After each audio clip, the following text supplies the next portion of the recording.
Hello, here in high school. I hope you are all doing well and staying healthy. I think about you guys often and really miss you guys. But today we're going to be talking about solutions and dilutions. And if you remember back to the last day you had class before the school closure, we were talking about solutions. So if you have the packet that you got the last day before break, pull that out because we will kind of be working through that. And if you don't have that, you can get an extra copy on Haiku or you can take notes on a separate sheet of paper, but I would highly recommend take notes alongside me, do the math alongside me so that you can work through that. But a little review of solutions. I'm going to use one of my favorite types of solutions to review this. So if I look at iced coffee, if you go to Starbucks, probably not right now, but if you were to go to Starbucks on a typical day, you could get their iced coffee packets. And then you could make your solution of iced coffee. And what that is you have both solutes and solvents present. Take a second, think about what is the solute here and what is the solvent. Great, so the solute is the iced coffee beans, and then the solvent would be the cold water as well as the ice that you add to it. It could even be the cream that you add, the milk could also be the solvent because that has helped to dissolve your coffee, making it taste not so concentrated. And you're not just eating that solute, that powder.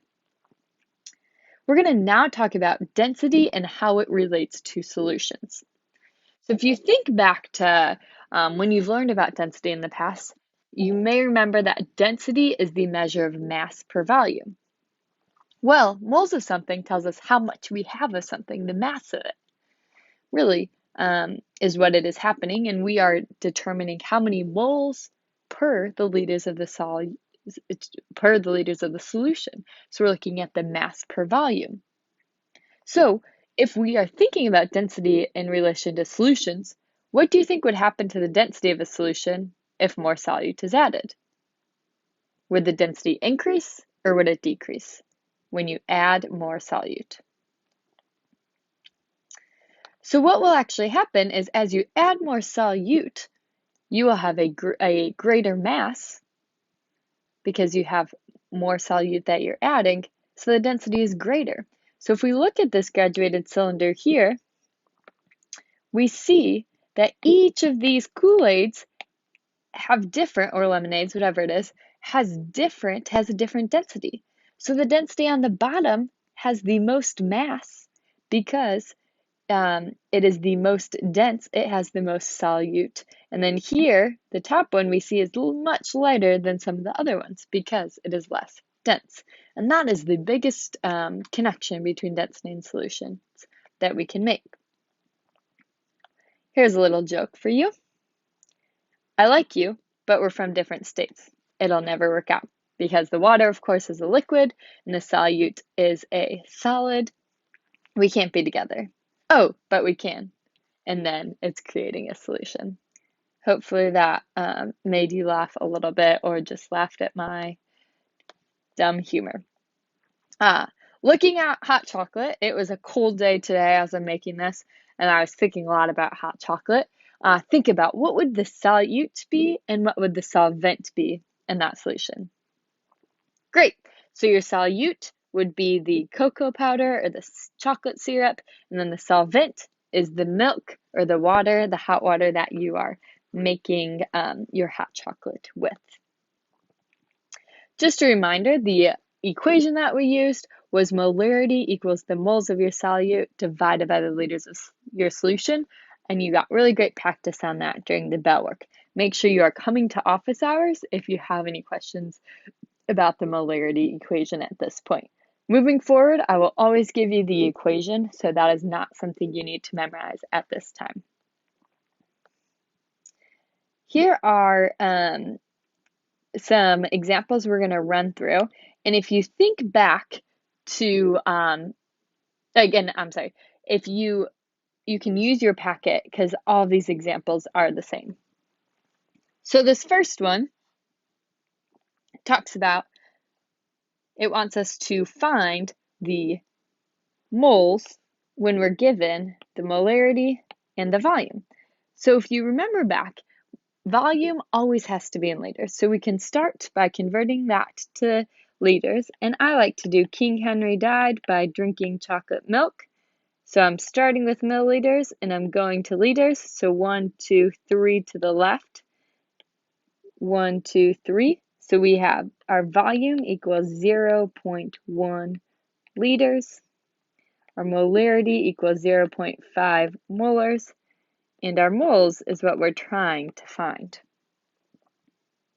So if we look at our equation, we said molarity equals moles, which can be represented with an N divided by our volume. So then if it's asking how many moles, I can multiply each side, and M times V equals N. And if I plug into my calculator 0.5 molar times 0.1 liters, what does that give me?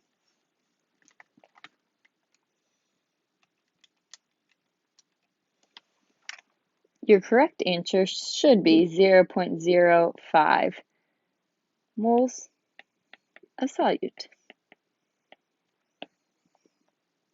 Next, it says, suppose you took that 100 milliliters of your 0.5 molar solution of NaCl that we created above, and again, NaCl is salt, and you added 900 milliliters of water to it. Did the number of moles of NaCl change? Do we have the same amount of moles? Yes, we do have the same amount of moles. The number of moles of NaCl did not change. Did the molarity of the NaCl change? Well, let's check it out. So we now have 1,000 milliliters because 900 milliliters was added to my already 100 milliliters. So M times V equals N.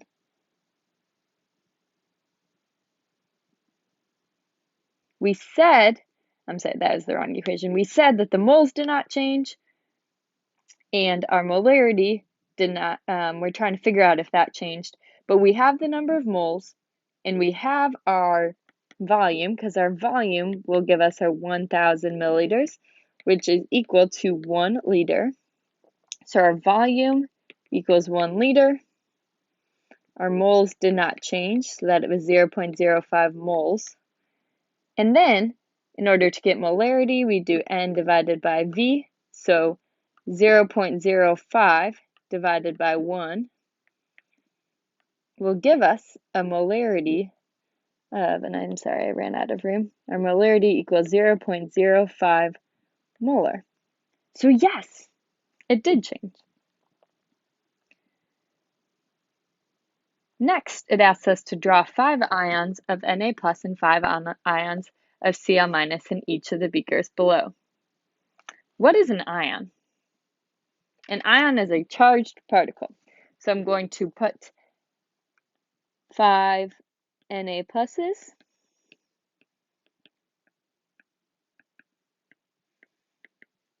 and 5 Cl minuses.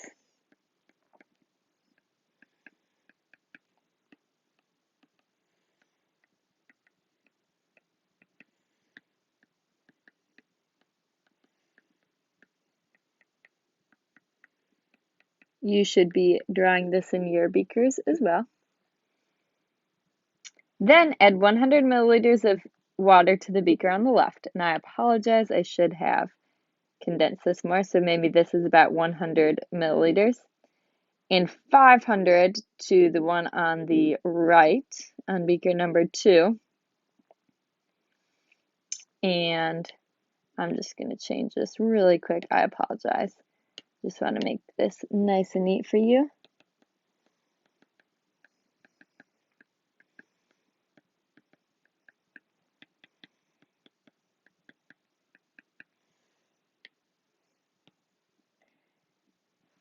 Do both beakers have the same number of moles of NaCl? Yes, they both have the same amount of NaCl. Do both beakers have the same concentration? No, they don't, because one is more diluted than the other. And that is what we're going to be talking about today. We could go through the equation like we did above to figure out that when you have more of your solvent, or more just water added, it will not have the same molarity. Since the number of moles in each beaker is equal, it is possible to say M1 times V1 equals N2 times V2, where M equals molarity and V is equal to volume. And this is the dilution formula we will be talking about today. In a professional laboratory, it is common to have a concentrated stock solution on hand, which lab members dilute to the appropriate concentration for their experiments. The basic idea is this: if you take a certain volume of the stock solution, it contains a certain number of moles. If you take that number of moles of solute and put it into a larger volume of solvent, the concentration will be lower.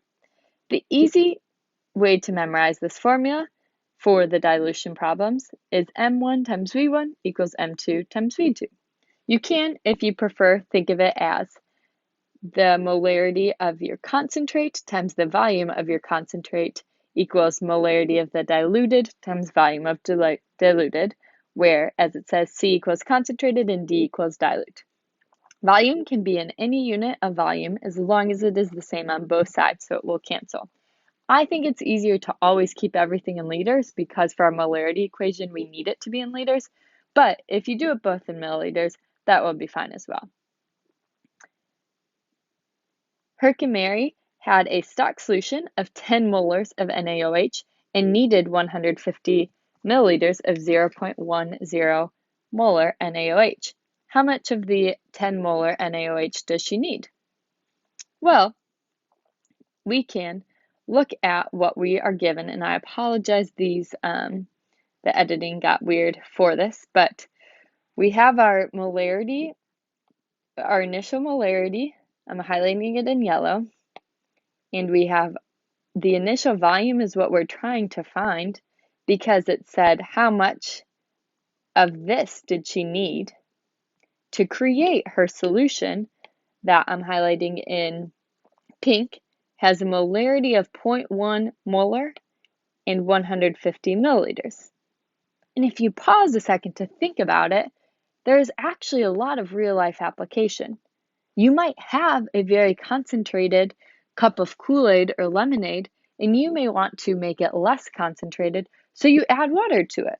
And that is very common. And so here, she wants to figure out in the stock solution, so this is in the lab, but she has a very concentrated solution and she wants to dilute it. So she wants to see how much will she need of it to have the 150 milliliters of the 0.1 concentrated solution. So we see we can plug into our equation M1 times V1 equals M2 times V2 here.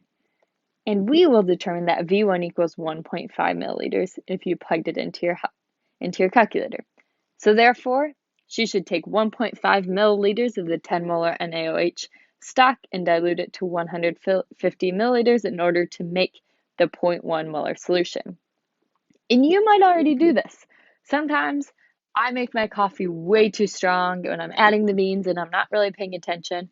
And sometimes I actually have to add water to the coffee, and all I'm doing is I'm diluting it. I have my very concentrated solution, and then I'm just adding some more, creating a bigger volume of coffee so that it won't be as concentrated. Here is an example of Kool-Aid. I know I have also made Kool-Aid that has been way too strong, and you can easily dilute it by adding more water to it.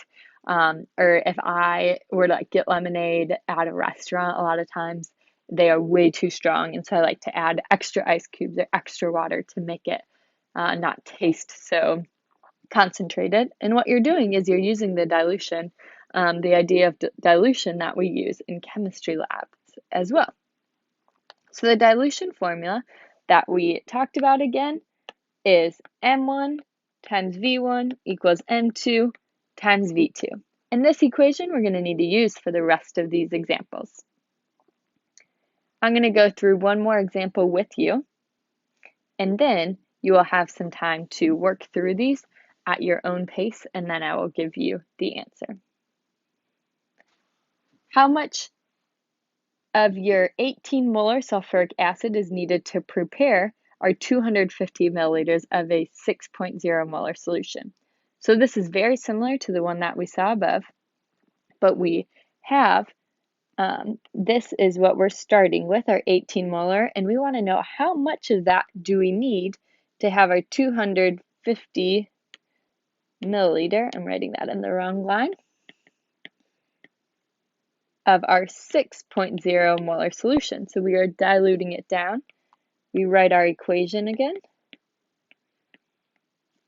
and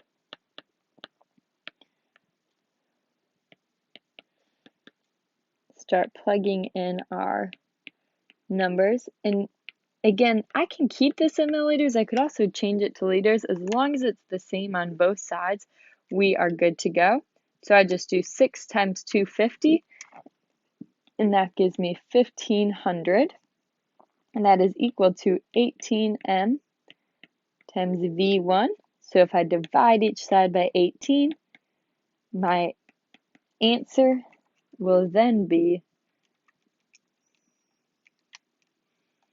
83.33 milliliters, which makes sense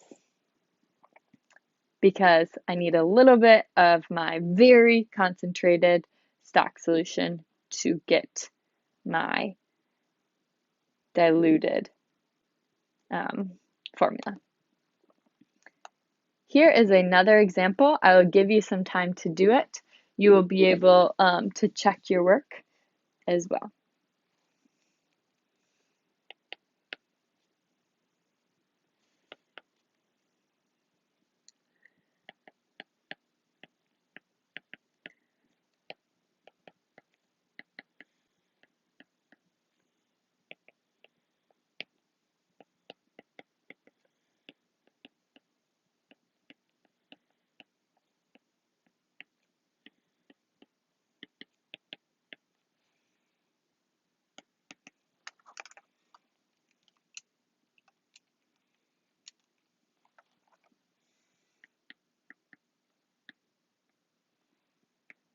Your answer for this is 16.7 milliliters of your stock solution, and if you round it a little different, that is no problem at all. This next question asks us, to what volume should 25 milliliters of 15 molar HNO3 acid be diluted to prepare 3 molars of solution? So I need to actually find my final volume this time because I want to know how much diluted I'm trying to find, and I want to get to 3.0 molar from my 15 molar of my 25 milliliters. So I can begin to plug everything in. It just looks a little bit different this time.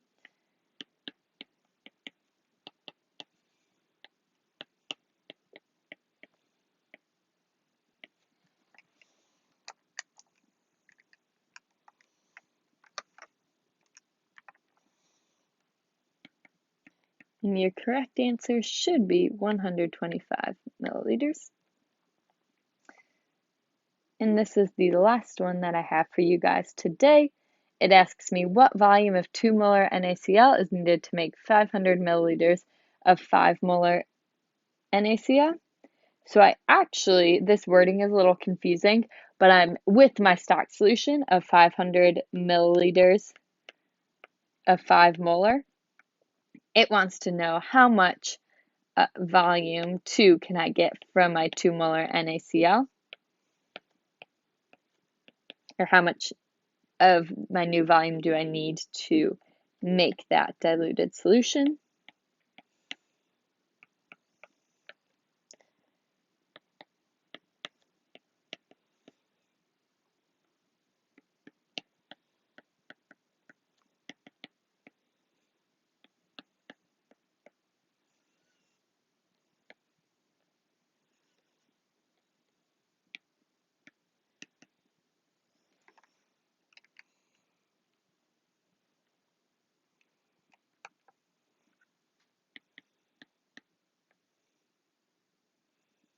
And if I'm solving for volume, my units that I saw before were milliliters. What solutions have you been using? What are ones, maybe take a minute to think about what are some solutions that you commonly dilute to make them taste better or to fit what you're cooking with or doing different things with. I hope that you guys, again, are doing well. And for tonight's homework, or for the rest of this activity, you will be doing the dilutions practice. So there's a few ways that you can go about this. You can either print it off, do it, fill and show all your work, and upload a picture to Google Forms, or you could do it on a scratch sheet of paper, take a picture, upload it to Google Forms. You could also, if you don't have the capabilities to take a picture, you could do it all on a Google Doc, showing your work, of course, again, but then uploading that Google Doc. If you have any questions about that, please don't hesitate to email me or visit me in office hours. Have a wonderful day, everybody.